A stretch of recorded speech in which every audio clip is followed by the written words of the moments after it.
Get your concealed carry permit online in 1 hour with armamerica.org. If you're watching this on YouTube, hey, I'm Luke from Arm America. Go ahead and click the link below the video to go to our website. It'll just be much easier to follow along with everything that way. How can you get your concealed carry permit in Tennessee? It's kind of strange, but your best bet is actually to get a Virginia non-resident concealed carry permit. And the reason for that is because a Virginia concealed carry permit is actually one of the strongest concealed carry permits. It has reciprocity with 35 other states, meaning that it can be accepted as a valid concealed carry permit in 35 other states. And on top of all of that, it's one of the easiest concealed carry permits to get, as opposed to your state, which doesn't have as good reciprocity or is a lot harder to get. Basically what I'm saying is, why get a concealed carry permit from your own state when Virginia's non-resident permit is already accepted by your state? It's easier to get, and it works in more places. For the purposes of this video, I'm gonna assume that you are over 21, you don't live in Virginia, you're not a criminal, and you wanna get a Virginia non-resident concealed carry permit. Our goal at Arm America is to simplify the process. We've gotten it down to 3 easy steps, and it only takes about an hour. The first and most time-consuming step is to get a certificate for completing a firearms safety course. This can be done completely online. The second step is to fill out Form SP248,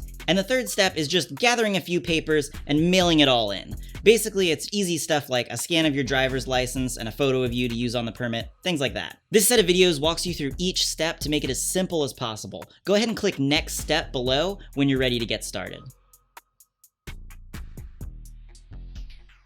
The first step to getting your Virginia non-resident concealed carry permit is to get a certificate for completing a firearms safety course. This can be done completely online. Go ahead and click below the video. You're gonna see a button that says Get Certified Now. Click on that, and it's gonna open a link to Virginia Concealed in a new tab. Virginia Concealed has a great firearms safety course, so we're just gonna scroll to the bottom of the page here, and you'll notice that there is a video right here that says Safety Training Course Virginia Concealed Carry Permits.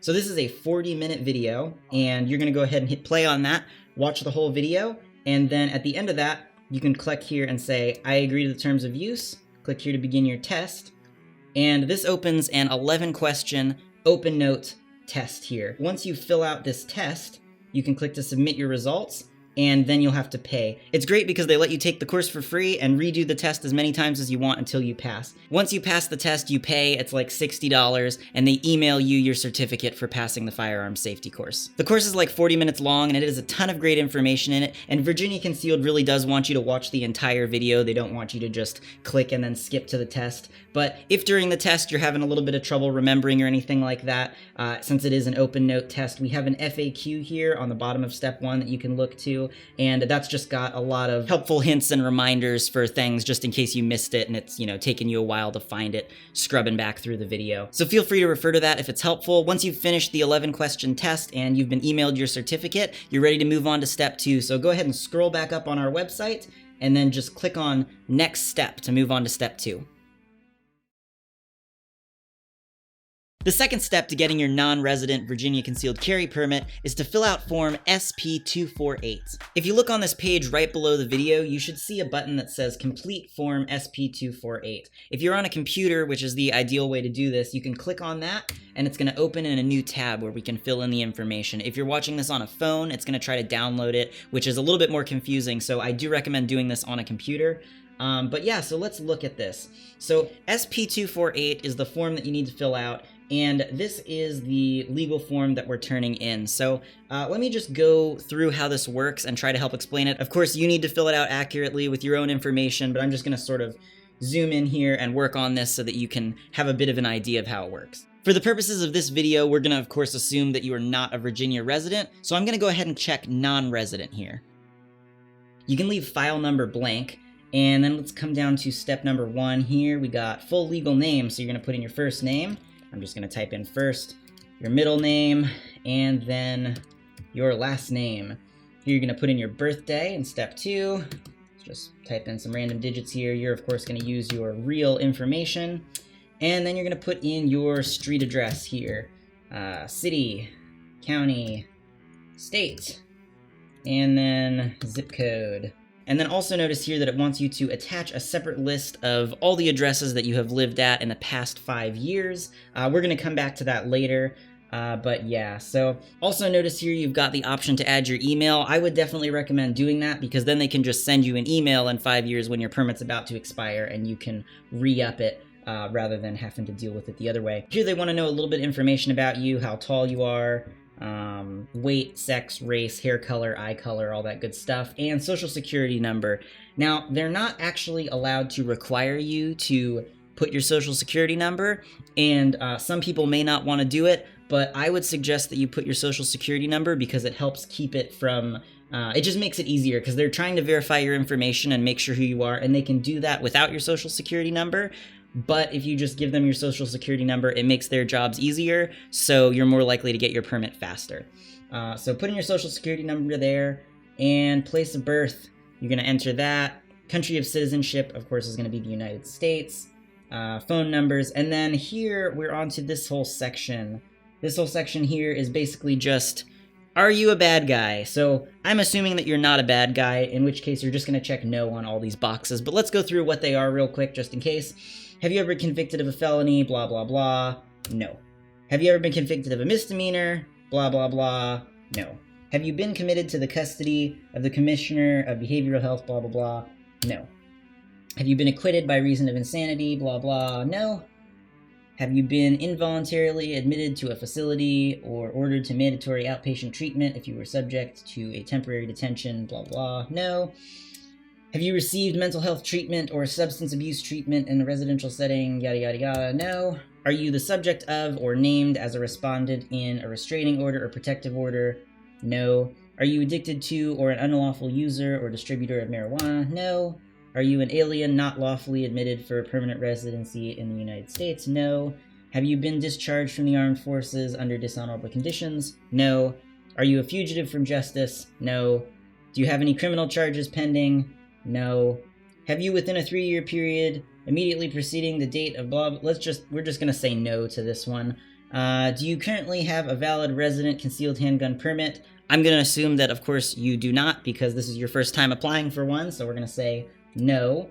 And then down here you can see it says signature of applicant. You're going to go ahead and print this form out and sign it physically with a pen, not just type it in here. And the date you can enter yourself on the computer, or you can write it in.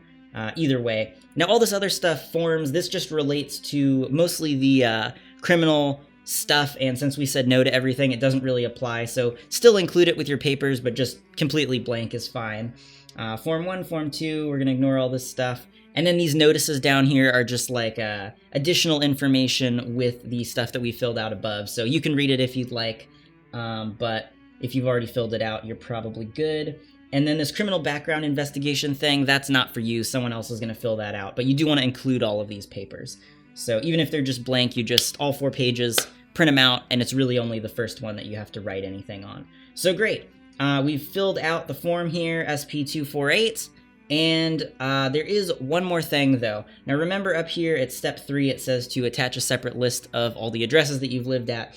We're going to go ahead and click back, and you'll notice there's a little button, and addresses. Now, you can just type this out yourself manually in Word if you'd like, but just to make it convenient for you, we've got a little button here. If you click on that, it's going to download a Word document called addresses, and you can just click on that, and it's going to go ahead and open in Word, and this is just a template to make it easier for you. So you click Enable Editing, and you're just going to update this with your addresses. There's a little note saying that, so we're going to get rid of that little note line. And if you've only lived at one address in the past 5 years, that makes it easy. Just type your one address and then delete all the other ones. But if you've lived at multiple addresses, one address per year, then you're going to just enter all of them. And then, say it was only 3 addresses, you'd fill these guys out and then just get rid of these last 2 because they don't apply. And then you're going to print this document out as well and then include it with the rest of your paperwork. So once you've done all that, you are finished with step number 2. You filled out the form. You should already have your certificate from step number 1, and then you've got your addresses sheet. So print all that stuff out, and you are ready to move on to step number 3. Go ahead and go look under this video. There should be a button called Next Step. So just go ahead and click on that, and I'll see you over at step 3. The third step to getting your non-resident Virginia concealed carry permit is to just gather a few papers and then mail it all in. So by now you should have a certificate for completing a firearm safety course, which you got in step 1, and a completed form SP248 that you filled out in step 2, along with the addresses sheet that you're going to include with it. Go ahead and print all those documents out if you haven't already and sign form SP248. Once you have all that paperwork, the certificate, form SP248, and the list of addresses that you've lived at in the past 5 years, there are just a few more things to gather before mailing it all in. You need to print out a photocopy of a government-issued photo ID, something like a driver's license or a passport. So go ahead and print that out, take that paper, and then put it with all your other papers. You also need to include a 2" by 2" photo of yourself taken within the past 6 months for them to use on the permit. While you could technically take this picture at home, there are a whole lot of requirements that you need to meet, so I'd highly recommend just going to Walmart or Walgreens, pay them like $6 and have them take it for you. Once you have your 2" by 2" passport photo, take it and stick it with your stack of papers to mail in. The next thing you need to do is get fingerprinted. It sounds a little bit intimidating, but it's actually super easy. Just Google fingerprinting services near me and you'll see a whole bunch of results. Go ahead and pick one and go in and get your fingerprints taken. It should cost less than $50. The important thing to get from this is your fingerprints on applicant fingerprint card FD258. Virginia does not accept electronic submission of fingerprints. They'll only accept your fingerprints if you include applicant fingerprint card FD258 with your prints on them when you mail everything in. So make sure to leave with a copy of applicant fingerprint card FD258 with your prints on it. Take that card and then put it with the rest of your papers. The final thing is just to pay the application fee, which is $100. You can pay with a cashier's check or a money order made payable to the Virginia State Police. And you can get money orders at just like the post office or Walmart. You basically just pay the amount that the money order is for and then write out who it's to. So go ahead and take that money order or cashier's check and include it with the rest of the papers to mail in. And that's it. So just as a checklist here, you should be including a certificate for completing a firearm safety course, a filled out copy of form SP248, along with an attached sheet with all the addresses that you've lived at in the past 5 years, a photocopy of a government-issued photo ID, along with a 2" by 2" passport photo for them to use for you on the permit, your fingerprints on applicant fingerprint card FD258, and a money order or cashier's check for the application fee made out to the Virginia State Police. Now you're just going to take all that, put it in an envelope, and mail it to the correct department of the Virginia State Police. To get the correct address, you can go ahead and click the button below this video labeled Address, and that'll take you to this webpage. You just want to scroll down a tiny little bit, and this is the address right here. That's it. Slap some stamps on it, throw it in the mailbox, and your concealed carry permit should arrive within a month or 2. If our website's been helpful in really simplifying the process for you, consider making a donation. We're totally community funded, and we're trying to reach as many people as possible. Also, if you have any friends that are interested in getting their concealed carry permit, or you know someone who's just turned 21, make sure to link them to our site, armamerica.org. All right, guys, well that's it for the video. Thanks for helping make America a safer place.